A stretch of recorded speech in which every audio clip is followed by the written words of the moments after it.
The topic is the role of religion in public life. And of course, we're talking to the professor at Vanderbilt University, Dr. Lewis Baldwin.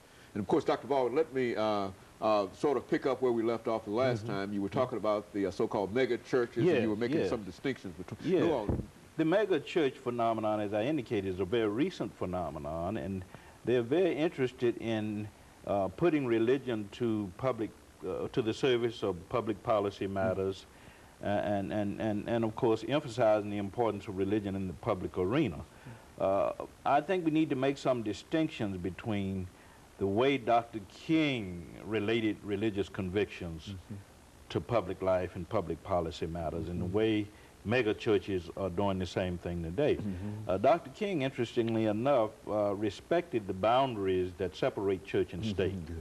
And I think we don't see a lot of that today with many of the mega churches and many on the religious right. I think there's a tendency to transcend those boundaries, not to transcend those boundaries, or to, they're not so clearly marked. The divisions are not so clear when you look at the religious right and the mega church phenomenon. But Dr. King was very clear in the sense that he always respected our tradition of the separation of church and state. The other difference, I think, is that Dr. King brought a prophetic dimension to his public expressions of faith. That is, he critiqued our values, he critiqued our institutions, our practices, he critiqued the racism in society, the economic injustice, the exploitation of the poor, the violence. But we don't see that prophetic dimension today with the mega churches. Mega churches, as I indicated, almost the opposite, really. Exactly. In the comments we made before we went on the air, I indicated that mega churches are concerned about prosperity and praise. You know, God wants you to have this.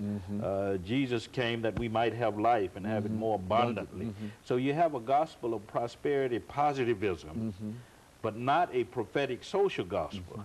And that's an important difference between what Dr. King and what we see today with people like Eddie Long and Creflo Dollar and T.D. Jakes and Paul Morton and others.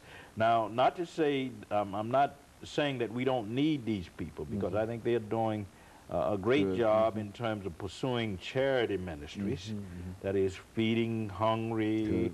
They have programs for people who are addicted to drugs and alcohol and that kind of thing. The homeless. And exactly. But they don't challenge the very structures that make people poor in the first place. And this is where Dr. King was different, I think. He challenged the laws, the institutions, the structures that make people poor in the first place, that account for substandard housing, that account for the lack of affirmative action, and equality, racial equality, economic equality. He attacked the structures, the institutions. And I think that's missing today with our mega churches, with our mega church pastors, with the electronic church. We don't see that today. Well, now, Dr. Baldwin, what would you suggest that could sort of realign these various thoughts in reference to more social responsibility toward the gospel or toward for the church? Yeah, I think we need to go back to what Dr. King once called a holistic gospel. Dr. King often said that the gospel deals with the whole person. It deals with the personal. It deals with the soul. Certainly we speak in terms of personal salvation, getting people saved, saving the soul, getting them converted, reborn. That's one dimension of it. But Dr. King also said that religion must deal with the social, the political, and the economic. That in other words, we should embrace a social gospel. The social gospel movement, as you well know, started by Walter Rauschenbusch, Washington Gladden, Josiah Strong, and other thinkers, had a heavy influence on Dr. King. So he always understood religion in both personal and social terms. That it deals with the personal, but it also deals with the social, which means that we should be about changing the world. We should be about feeding the hungry. We should also be about challenging those laws, structures, institutions that oppress people that account for inequality in human life.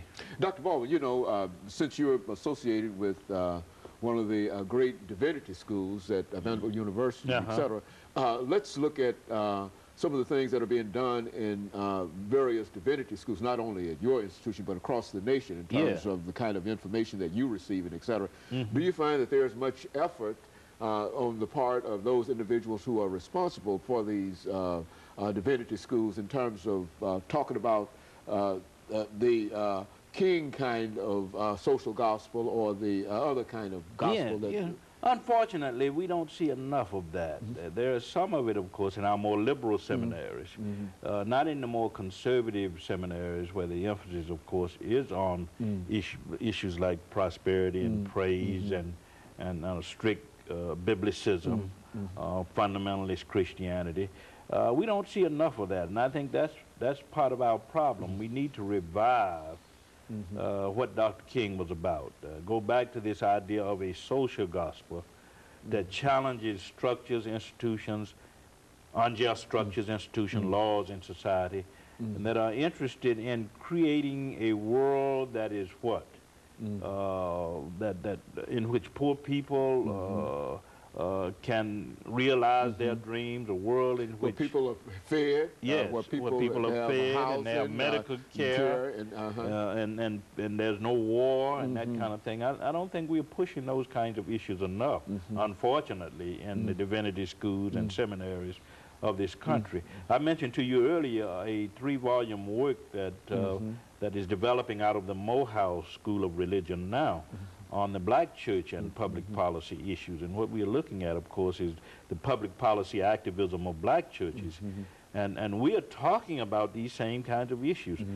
What role should the church and religion play in addressing issues such as social welfare, such as health care, housing, women's rights, racism, issues of diversity. I think in reparations, we need to understand that that if we're going to be what Dr. King called the chief moral guardian of society, or if the church is going to assume that role, we got to be concerned about these kinds of issues. You know, soon we'll have an individual who will come to us to talk about this whole issue of AIDS again. Now, I think one of the real problems that we've often talked about on this show is the lack of any involvement of the church dealing with this as one of the crucial health items of the AIDS crisis. Yes, yes. What would you suggest over the last 2 minutes that we have here? I think it's a golden opportunity for not just the black church, but for churches in general in this society to get involved. Interestingly enough, one of Africa, as you well know, would be the epicenter of Christianity in the 21st century. There's no question about it, because Christianity is growing rapidly there.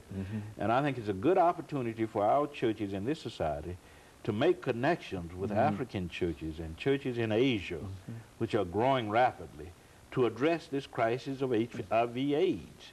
We're not doing enough in that regard. And I think part of it is because of the kind of interpretation, or the kinds of interpretations that churches have placed on this crisis. That is, you know, they see it, many of them see it as God's judgment on America or on the world. And I think we need to see it as a kind of health crisis that threatens our very existence as human beings. And churches should be able, particularly the mega churches, to put their resources, their personnel to the service of dealing with this kind of crisis. Very good. And so Dr. Baldwin, over the last minute and a half that we have here, you believe that the churches can go back to a period where they are not only concerned with souls, but also have a social outlook and to have a very real social responsibility. Yeah, I think it's all about recapturing the legacy of Dr. King and those who were involved in the civil rights movement. I think if we read Dr. King and study Dr. King, of course, Dr. King has much to say to us even today about the role of the church and religion in addressing public policy matters and how religion and the church figure into public life. I think it's a matter of going back and being, you know, studying Dr. King, studying the history of this country and how the debates have unfolded over time around this issue of the role of religion in the church in public life. I think there's much there that we can learn, and I think we can recapture that prophetic dimension that was so characteristic of Dr. King's ministry. Very good. And of course, Dr. Baldwin, over the last 15 seconds, let us thank you for bringing that excellent information by and giving us at least some guidelines as to how we might be able to become very, very more sensitive in terms of religion. And of course, we'll be back with our audience next week for another informative edition of Comments. Thank you and good morning.